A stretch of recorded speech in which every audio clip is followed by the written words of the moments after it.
Hey guys, tonight we're diving into one of those stories where the stakes are ridiculously high. Not like, oops, we got caught texting, but more like, oops, I fell in love and now someone's going to impale me. Yeah, welcome to Love in the Middle Ages. You might think romance back then was all roses and troubadours, but no, it really wasn't. When forbidden love spilled into the open, pregnancies, elopements, confessions, the hammer fell, not always for sin but for shame. The church feared scandal above all, and nothing scandalized like forbidden love. Supernatural panic added fuel. Straying monks or nuns weren't just blamed for hormones but for demons. It was widely believed spirits could possess the pious, luring them into sin. Women were deemed especially vulnerable, some claiming visions of lovers, real or spectral, tempting them. There are even cases of monks exorcised for dreaming of a particular face. This wasn't just controlling love, it was demonizing it. Yet, despite walls, prayers, and punishments, people kept falling. There's something admirable in that, a breath hitching when a hand brushed too close, a soul risked for a kiss in the garden after Compline. Sneaking through a moonlit cloister, robes swirling, knowing each step could be your last, was a romance of its own. But happy endings didn't exist here, no sunset rides or village cottages. Only silence, separation, or burial under prayers begging God to erase your memory. Loving someone pledged to heaven was not just impossible but punishable by hell on earth. Jealousy in the Middle Ages wasn't just slammed doors, it was bodies in moats, blood on stone floors. Love triangles didn't stay tangled long, someone always reached for a blade. Picture a young knight, fresh from campaign, smelling of sweat and leather. While you fought, your betrothed made eyes at the baron's son. In the courtyard, hands twitching near your sword, his smug laugh pushes you over the edge. Duels followed, formal with judges and betting spectators, or bloody in the dawn snow. An accusation of dishonor was enough to justify violence, even without proof. Women weren't safe either. A nobleman suspecting his wife of cheating or even interest from another could lock her up, torture, or kill her, with the law's blessing. His honor demanded it, no proof needed. Trial by combat wasn't about justice but who swung the sharper blade. The Duclos affair in 14th century France, later a film, shows this. Jean de Carouges accused Jacques Legris of assaulting his wife, Marguerite. With no clear evidence, the king allowed a judicial duel. Jean won, Jacques died, and Marguerite's honor was restored. Had Jean lost, Marguerite would have been burned alive for false accusation. Women acted too, noble women hired assassins, peasant girls lured rivals to wolves. Letters survive of women begging forgiveness for pushing rivals down wells. In Italy, a merchant's wife, discovering her husband's affair, laced his food with crushed glass. He died screaming, she was hanged as her lover watched.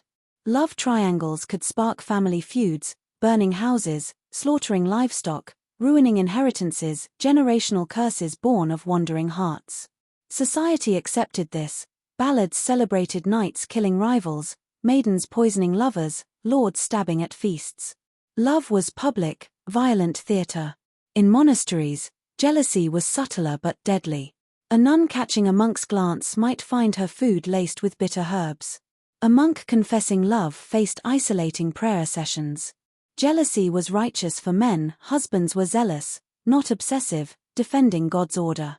Women's jealousy was unstable, possibly demonic, despite lords storming castles over it. Some historians argue jealousy was encouraged to control society. Fear of rivals kept people in line, preventing love-based disobedience. Jealousy could exile you, strip your land, or lock you in a convent, declared mad for loving someone already claimed. Loving royalty was the ultimate gamble. A king's affection was like a bear sniffing your shoulder, flattering until it wasn't. Refusing was treason, accepting, also treason, just with better food. A queen's rage could turn castles into tombs. Edward II of England's attachment to Piers Gaveston enraged nobles, who kidnapped and executed him without trial. Loving royalty got you hunted. Anne Boleyn, married to Henry VIII, was executed when rumors of affairs, incest, and witchcraft, likely invented, made her inconvenient. In Spain, a courtier glancing too long at Queen Isabella was banished, no trial needed. In Islamic courts, harems were intrigue-filled, with poison and accidental deaths common. Royal love was political. A king's distraction destabilized courts, making lovers targets for sedition accusations. Agnes Sorel, mistress of Charles VII of France, flaunted diamonds and died suddenly, likely poisoned. Royals used love as a weapon, dangling affection to manipulate, then discarding lovers. Some courts staged fake affairs to trap spies, turning confessions into death warrants. Dynasties teetered over forbidden kisses, like the Wars of the Roses, rooted in passionate marriages. Loving royalty was dancing in a lightning storm, dazzling, but deadly. Now, imagine a sanctioned marriage to a dull, landowning man. After the grim wedding, he leaves for a decade-long crusade, driven by guilt or boredom. Crusaders' wives managed estates, raised children, and fended off suitors, waiting for letters that rarely came. Songs mourned women staring at grey hills, wondering if their husbands were dead or just uninterested. After years of silence, you meet someone, a steward, a lord's nephew, present when your husband isn't. Loneliness cracks you open, a touch by the fire makes you feel alive. But you're still married.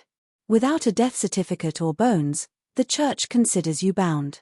If your husband returns, you're in trouble. Maud, in 12th century England, remarried after 7 years of no news from her crusading husband. He returned, and chaos ensued. Her second marriage was annulled, and she was forced back to him amid village scorn. Bigamy brought exile, imprisonment, or convent life. Some crusaders faked deaths, starting new families, leaving wives to face scandal when they resurfaced. Women were expected to stay loyal for decades, while men faced little consequence for mistresses.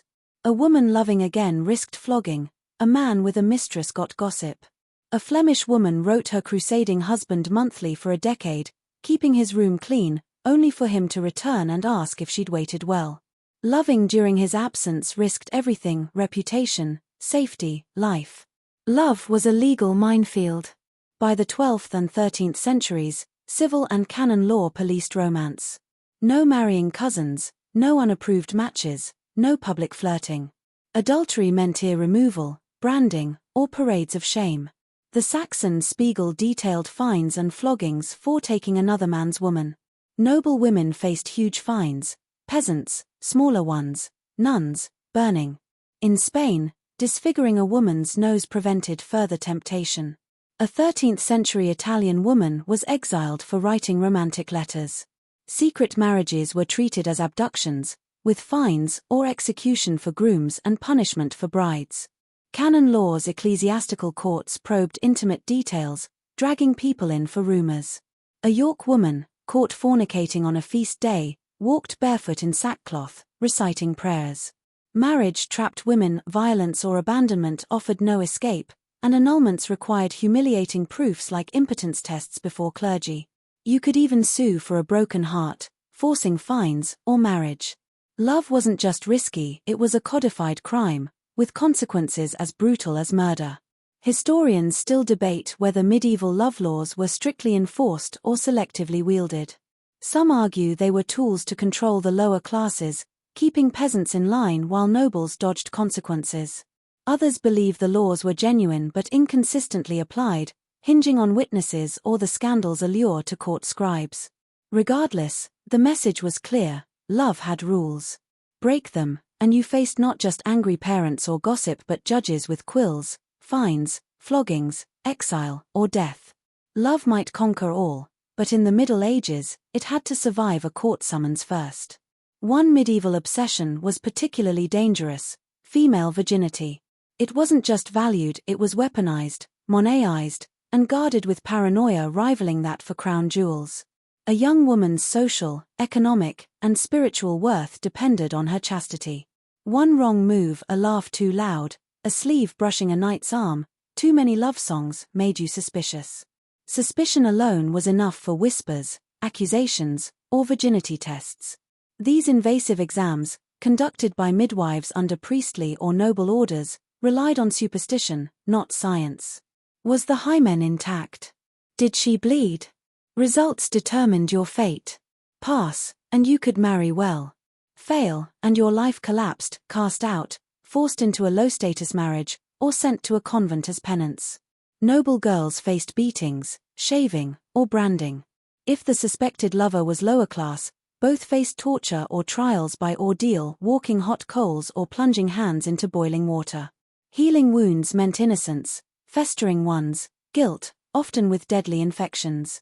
A 13th-century English noblewoman died after a boiling water ordeal, her family insisting her innocence while the priest called it divine judgment. Subtle signs like pale skin or a shy demeanor were expected. A 14th-century text claimed virgins blushed easily and avoided men's eyes. Virginity was a performance, failing it risked everything. Why the obsession? Property. Virgin brides ensured clear lineage, avoiding disputes over bloodlines or dowries. In peasant communities, a non-virgin faced ostracism or menial labor, her bastard child without rights, sparking feuds or exile. Some lords ordered virginity checks to control, not protect, servants, often after seducing them. Women tried faking virginity with herbs like oak bark or self-inflicted bleeding to stain wedding sheets, the medieval proof of chastity. A German woman in the 1400s drowned after a trial for not bleeding on her wedding night, ruled an accidental fall. Scholars debate how common these punishments were, some say rare and symbolic, others point to consistent records across Europe showing a ritualized system of fear, silence, and shame.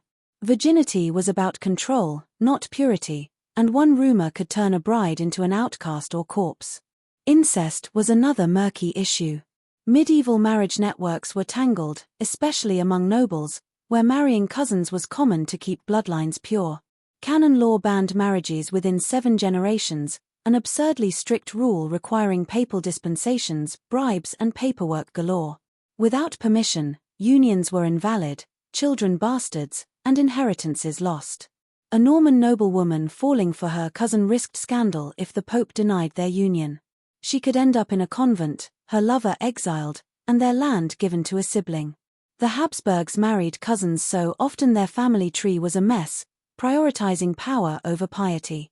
Genuine love between relatives was a powder keg, servants or rivals could expose it, as in a 14th-century French case where Alix and her cousin Etienne's affair led to her pregnancy.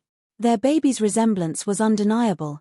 Etienne was hanged, Alix disowned and sent to an abbey.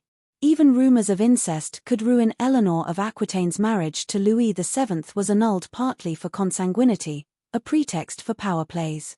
Superstitions warned of cursed children or collapsing houses for incestuous unions. Historians debate whether people saw cousin marriages as taboo or just political. Either way, crossing the line branded you with sin forever. Peasant love wasn't safer, it just had less velvet, more pitchforks. A blacksmith's daughter loving the baron's steward, a step above her station, threatened the village's fragile order. Punishments were brutal. The steward faced exile or a beating, the girl public humiliation, whipping, or a forced marriage. A noble peasant child raised inheritance fears, often leading to forced abortions or the child's disappearance. Laws forbade cross-class unions without lordly approval, with children sometimes seized into servitude. Even among peasants, marrying beneath one's status risked family survival. A 14th-century Flemish weaver's daughter, Clara, eloped with a penniless singer.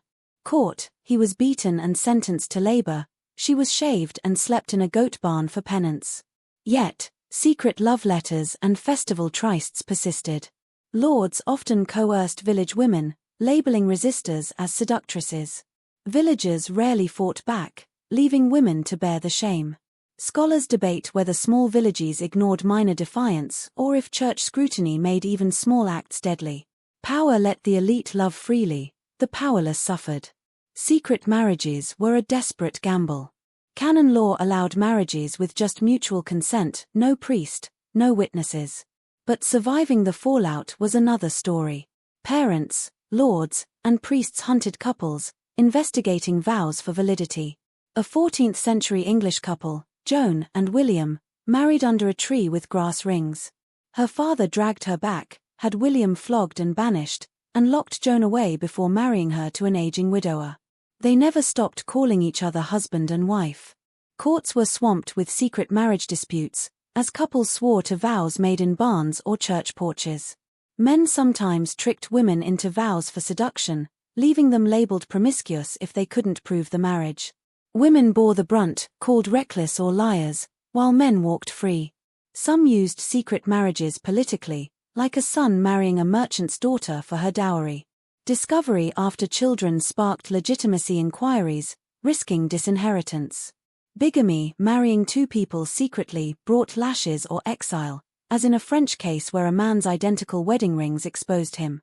By the late 15th century, the church required public ceremonies to curb secret unions, but lovers still risked everything for a fleeting chance at freedom.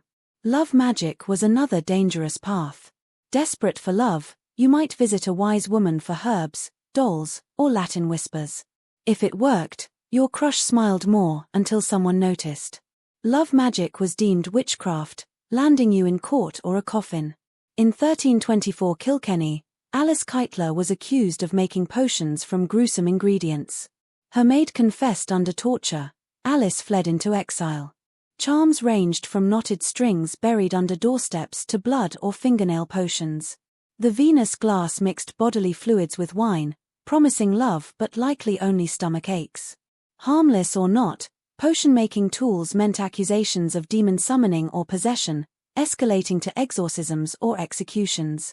Parents or rivals sometimes used magic to arrange or sabotage matches. By the late 1400s, love magic fueled witch trials, with women tortured for picking suspicious flowers. Historians argue these accusations policed women's autonomy, framing their freedom as monstrous. A love potion might promise a date but risked a heresy trial. Star-crossed lovers were a medieval staple, predating Shakespeare.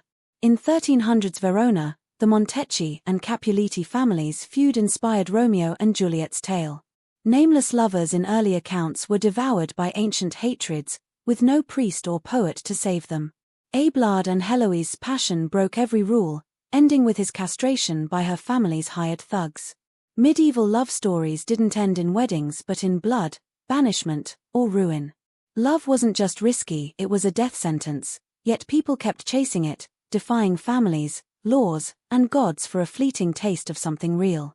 The tragic love of Abelard and Heloise wasn't an anomaly but part of a brutal pattern. Their unsanctioned love led to his castration and her confinement in a convent, their lives reduced to letters of longing and bitterness. In the Middle Ages, love that crossed family, class, or religious lines wasn't just discouraged, it was hunted down. Forbidden love was seen as contagious. One runaway couple could inspire others to question arranged marriages. Defiant lovers had three choices: run, lie, or die. Imagine you're a merchant's son in Bruges, in love with a rival tradesman's daughter. Your family's feud, sparked by something trivial like wool prices, doesn't stop you. Her ink-stained fingers and bell-like laugh draw you to secret meetings in alleys or during mass. You exchange letters hidden under stones, steal kisses by candlelight, and dream of escaping to Ghent. But travel is costly, and secrets don't last. A servant or jealous sibling snitches. Her father beats her, yours threatens disownment. The priest condemns your shame. She's betrothed to an older, wealthier merchant. Your last meeting behind the chapel is trembling and final. Some lovers, cornered, chose darker paths: suicide pacts, poison, or hanging with bridal sashes. In a French village, teenagers Jacques and Mireille, caught in a vineyard feud, were found dead in a field, he with a dagger in his chest, she with a crushed bouquet and empty vial. Denied burial in consecrated ground, they were interred outside the village as a warning. Exile was common for survivors. Banished with nothing but shame, lovers wandered, begging for shelter. Some survived, most didn't. A misstep could lead to capture and return to unforgiving families. Ballads like The Blacksmith's Bride or Eleanor of the Pines romanticized these tragedies, ending in heartbreak or death. Sung by minstrels, they warned against loving too loudly against family will. Yet, rare tales of couples escaping to new towns under false names fueled hope. Legends like the Lovers of Lyons or Smithfield Ghosts whispered of lovers defying the odds, perhaps guiding others. These stories, real or not, kept hope alive in a world where love was a crime. Running away with your forbidden love meant becoming an outlaw, living outside society's protection. You flee with cheese, a dagger, and worn shoes, but medieval forests were lawless, filled with bandits, disease, and rumors of supernatural threats. Families, lords, or clerics hunted you, seeing your love as an insult or a curse on crops. A Hungarian couple, Istvan and Kotelin, survived months in the woods before a woodsman betrayed them for a reward. Istvan was hanged, Kotelin was smothered by her family, her death called a fever. Outlaw lovers had no rights, treated as animals by the elite. Yet, ballads like Robin Hood and Maid Marian romanticized these fugitives, portraying love in the margins as defiance against church and crown. Some found refuge in outlaw camps, fragile enclaves of thieves and exiles. A peasant woman in Italy lived among such a group, keeping bees and marrying a former priest. Most weren't so lucky. Bounty hunters and town criers tracked outlaws, with laws allowing summary executions. Still, couples ran, choosing the forest's dangers over a loveless life. Rare successes, blending into borderlands or caravans, gave others courage to try. When love ended in death, it often became art. Medieval ballads turned tragedy into entertainment, sung by minstrels in marketplaces. A miller's daughter and a knight die under a hawthorn tree. Crowds weep, toss coins, and move on. Ballads like Barbara Allen or Tristan and Isolde captured doomed love, with graves sprouting intertwined roses or vines. These weren't just stories, they were warnings. Don't love above your station, don't trust fleeting promises. Sung by monks or scribes who never felt such passion, they resonated with those who had. Some ballads may have carried coded messages for lovers, while a fringe theory suggests couples courted death to become legends, their names living on in song. Over time, details were romanticized, villains exaggerated, and truth faded into myth. A good ballad could outlast a life, offering a strange immortality. Love among nobles was political dynamite. A noblewoman betrothed to secure peace between territories falls for a lesser knight. When discovered, the broken betrothal sparks war. In 12th century Burgundy, a noblewoman's elopement with a mercenary led to his death and a 3-year conflict. Margaret of Anjou's rumoured closeness to a noble fueled the Wars of the Roses. A king's crush on a lady-in-waiting in 14th century France disrupted grain shipments, causing hunger. Clergy weren't immune. A Castilian bishop lost his land for fathering a child with a rival's kin. Lovers faced public humiliation, land seizure, or exile. A 15th century Englishwoman knelt before court to renounce her love for a Florentine envoy, her dowry halved, her future a cloister. Rumors alone could unravel alliances, whether true or fabricated for political gain. Love was a match in a room of dry parchment, burning entire regions when it flared. Jealousy was more than an emotion, it was a legal defense. In 13th century France, a husband killing a suspected rival could claim homicide in hot blood, earning a light sentence or none, especially if male. Socially, jealousy was righteous, knights duelled, husbands stabbed, women poisoned. In 1386 Rouen, a noblewoman had her husband's lover beheaded, her actions ruled non-criminal for defending her marriage. Men could lock wives in towers or ban them from speaking to others, framing protests as guilt. A 14th century Italian manual urged husbands to monitor their wives' every glance. Jealousy wasn't a failing but a spark for violence, sanctioned by law and celebrated in song, turning love into a battlefield where hearts and lives were shattered. Women in the Middle Ages were warned to avoid even the hint of impropriety. A misplaced smile could spark hours of interrogation or worse. While jealousy was often a male weapon, legally sanctioned, women wielded it too, though with fewer protections. A jealous wife who killed her husband's mistress faced execution or exile unless she could frame herself as a tragic figure overwhelmed by betrayal. In 15th century England, a woman poisoned her husband's lover with hemlock and ale, weeping in court with a crucifix, claiming unbearable grief. Her sentence: 2 years in a convent. Her victim remained dead. Stories celebrated this violent jealousy. Arthurian legends like Gawain nearly beheading a knight over the Lady of the Lake, or The Knight's Tale, where cousins fight to the death over a silent woman, portrayed jealousy as chivalrous, not toxic. Some scholars argue jealousy was a societal necessity, a release valve in a world of rigid marriage rules, offering a righteous outlet for violence and control, applauded by society and tolerated by the Church. The Church, conflicted, preached forgiveness but saw jealousy as a tool to enforce obedience, framing love triangles as spiritual warfare. Among peasants, jealousy played out publicly. Husbands challenged rivals to wrestling matches or shamed them at mass, often with mocking folk songs. Whether duke or dairymaid, jealousy demanded action, often ending in legal, righteous violence. For women, love was especially perilous. The medieval world, laws, religion, folklore was designed to control their bodies and desires. A woman's purpose was to marry early, stay chaste, produce heirs, and obey. Love was a scandal, not a goal.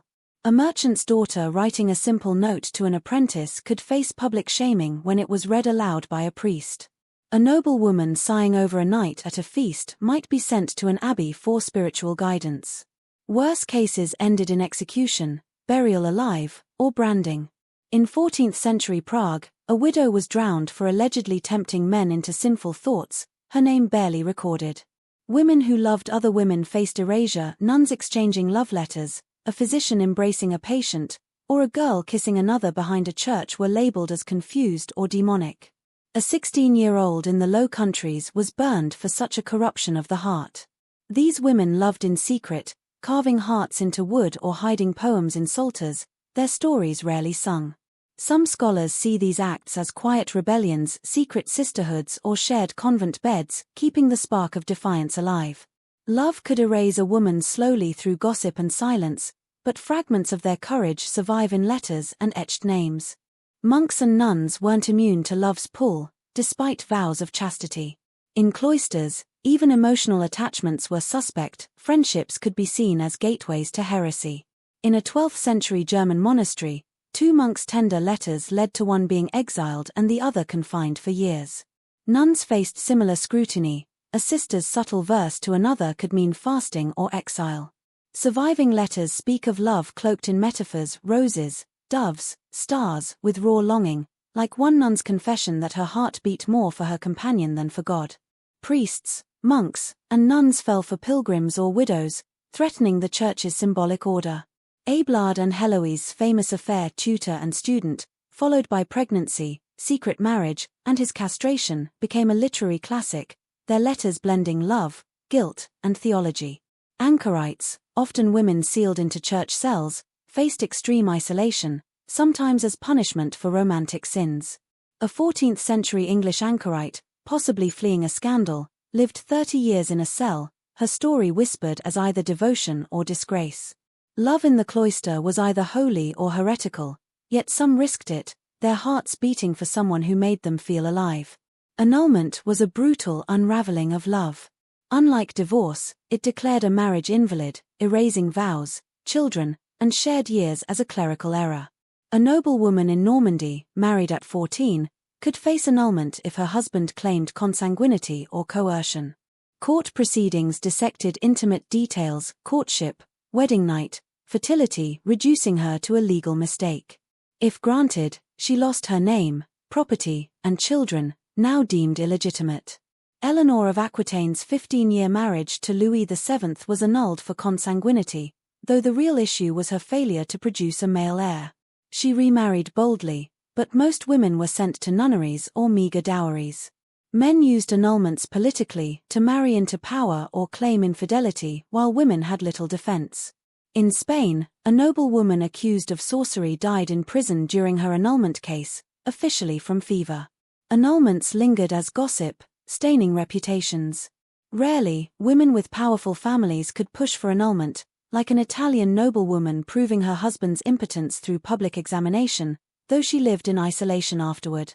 Annulment was an escape hatch for the powerful, blaming paperwork over emotions, leaving women as footnotes in someone else's story. Even a successful marriage born of love was no fairy tale. Marriage was a contract with a built-in power imbalance. Husbands controlled everything, wives were to obey. A husband's cruelty left a wife with no recourse but endurance. Priests urged more prayer or children. A husband's love, if unreciprocated, had no outlet. He faced mockery or ruin for straying. A 13th century English couple, once openly affectionate, crumbled under pressure to produce heirs, their love rotting into accusations of temper and lust. Childbirth, a constant expectation, was deadly. 1 in 3 women died, and infant mortality was high. A French peasant woman lost 7 of 9 children, her love with her husband enduring as a monument to loss. Plagues, wars, and conscription tore couples apart. Letters from exiled spouses pleaded love across distances, often arriving too late. Growing old together was a rare miracle, noted by chroniclers as an oddity. Some scholars suggest lasting love was discouraged to prioritize loyalty to church or lord. Yet, tender letters, husbands missing wives' laughter, wives longing for quiet homes show love's resilience, a lantern in the storm. Despite the bloodshed, laws, and silences, love persisted, shape-shifting into secret gardens and quiet defiance. In muddy villages, love was the man carrying water for his wife for 40 years or the couple rebuilding after a fire. In courts, Henry II and Eleanor of Aquitaine's turbulent passion built a dynasty, while John of Gaunt and Catherine Swynford legitimized their children after decades of scandal. In convents, nuns like Hildegard of Bingen wrote tender words to companions, blurring spiritual and romantic lines. Unnamed couples grew old outside church or crown, their love in parish records' margins. Love's danger made it profound, people died, fled, or defied kings for it. Even the church, preaching against desire, quoted the steamy Song of Songs, inscribed in wedding bands. Love was survival, rebellion, salvation, and sin, reminding people they were human. It inspired cathedrals and terrible choices, making unbearable days bearable. In the medieval world, love could kill, but for a fleeting moment under moonlight, it made you feel alive, and for many, that was worth everything. The medieval world didn't care if your love was real, only if it was permitted. Strip away the chainmail and incense, and you find people not unlike us writing unsigned poems, carving initials into trees, whispering I love you like a prayer or curse. We romanticize their castles and knights, but their love was a warning, risky, often fatal, yet worth the peril. It wasn't perfect, but it was powerful, dangerously real, echoing through ballads and ruins, a reminder that even in the darkest times, love refused to be silenced.